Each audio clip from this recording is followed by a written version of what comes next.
Hello, my name is Brenda Paradis here at the Diamond Bee Equestrian Center in Boise City. Today I'm going to be covering how to properly adjust your saddle pad, your saddle, and your breast collar.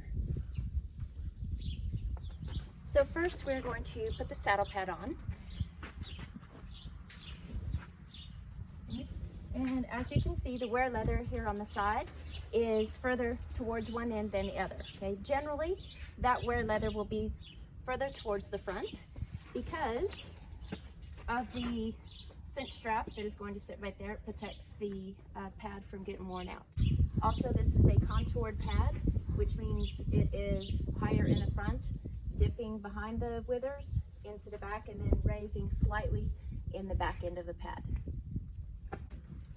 When I initially put the pad on, I'm going to place it so that it is over the withers and covering a portion of the top of the shoulder blade.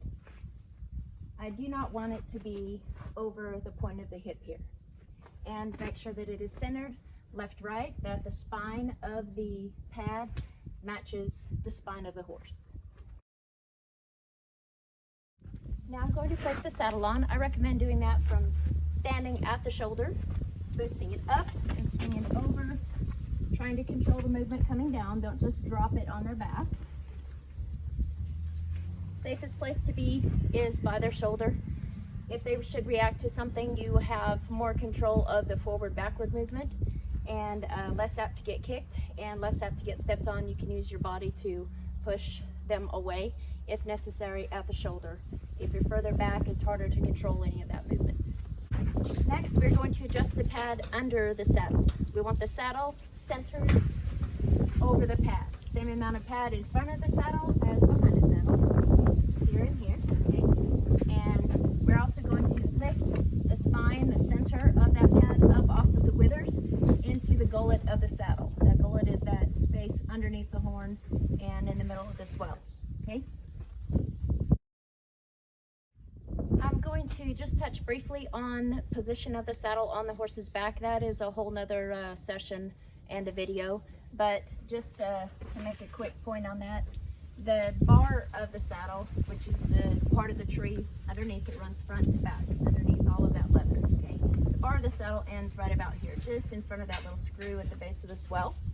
So we want that to be just behind where the shoulder blade drops off. Okay, you run your hand up the shoulder blade and you can feel where it drops off into the back muscle there. So we're going to place that forward. Check again. I want the end of that bar in the saddle to be about 2 to 3 fingers width behind the shoulder blade. Okay, so that's a general place to start. And then, like I said, there's a whole lot more to positioning of the saddle, but that's a good place to start. Now we're going to cinch up the saddle. So again, I stand at the shoulder, taking the cinch strap down or the latigo.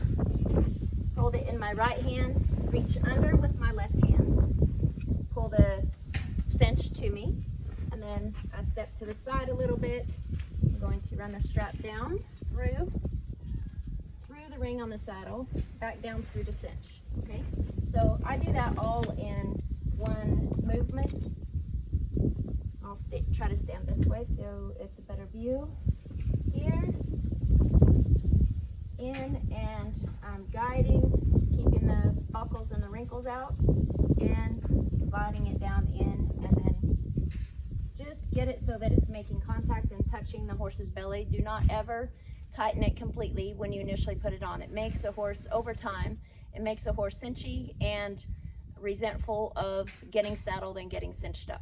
So I like to do it in 3 different stages, where initially I'm just going to make contact with the cinch. It's not tight, there's very, very little pressure. And then I will do it my back cinch and get the bridle, whatnot. And then I will tighten it a little bit more again. My final time that I tighten it is directly before my foot goes in the stirrup and I'm mounting the horse. I do my final tightening at that moment right then. Okay, one way to do your cinch strap is to use this pin on the buckle. I'm going to put the pin in. See, there's a gap here, so it is not actually buckled completely. So we need to slide our hand in under that very top wrap at the top by the ring from the saddle, and we're just gonna pull that a little bit, pull that pin tight against the wraps and against the buckle right there, okay? And then once that is tight, I'm gonna put that tail up here in the keeper. So, and we're not gonna pull hard on that, just so that it lays flat. We don't want it loose where we have loops and gaps where we may get it hooked on something.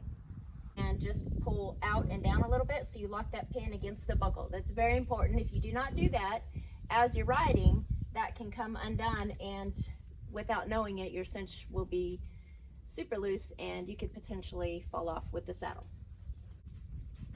Same process for doing up the back cinch, standing closer to the shoulder, right hand on the billet, reach down, grab the cinch with my left hand and buckle it.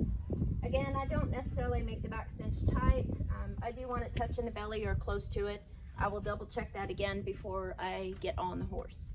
Do not stand back here while you're doing the cinch. Sometimes if a horse is a little cold backed or they're sore or whatever might be going on in their mind, if you're back here, you're right in the line of fire. If they decide to kick or blow up, it's hard to get yourself to a safe position. Now we're going to put the breast collar on. We have the arms of the breast collar and the ring that goes in the center of the chest, and this strap goes between their legs and attaches to the small ring on the front of the cinch.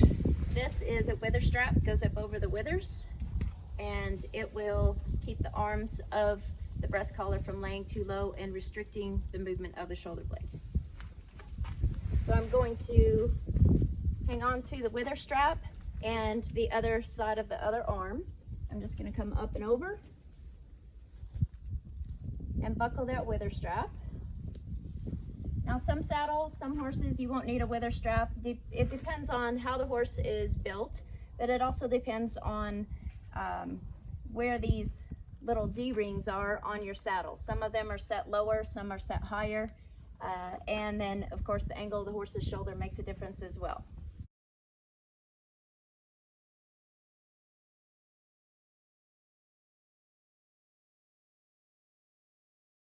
Okay, let's talk a little bit about how do we adjust the breast collar. I see so many breast collars that are just hanging there for decoration because they are so misadjusted that they're not going to do anything of what they were built for the purpose of.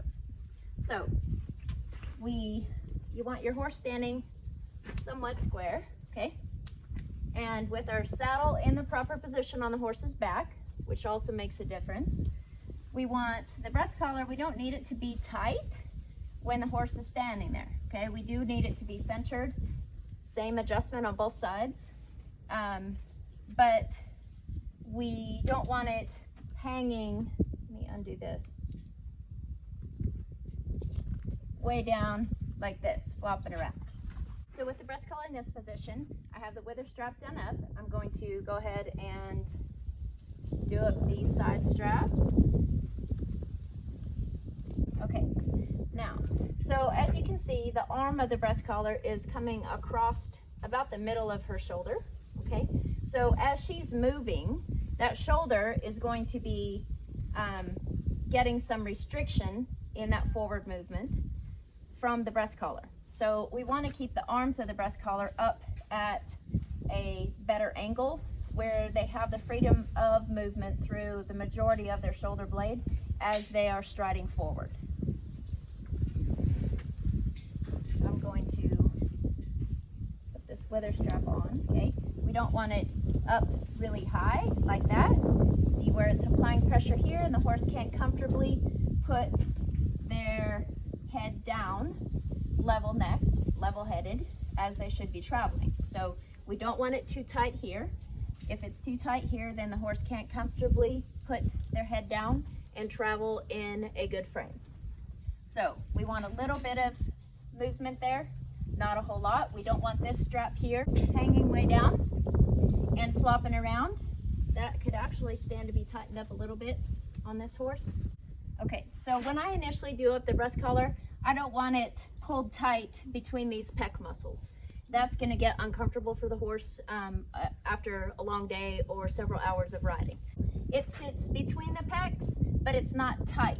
I can still get a finger or two in there like this, in order to get a little bit of movement. Again, same thing here, 1 to 2 fingers where I can get my hand in. I do not want it tight on them, restricting them from lowering their head and neck and traveling in a good frame. But I don't want it hanging and flopping around either.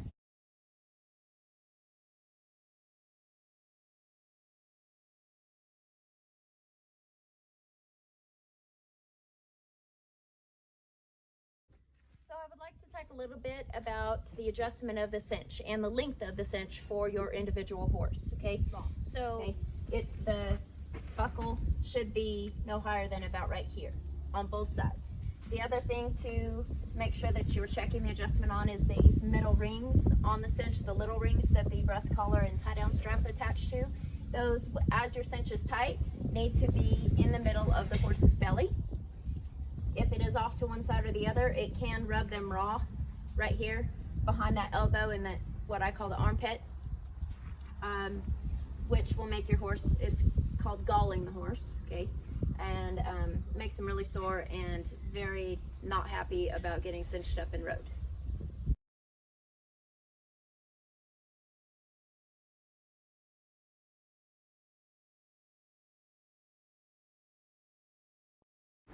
Thank you for watching, and watch for new videos to be added soon.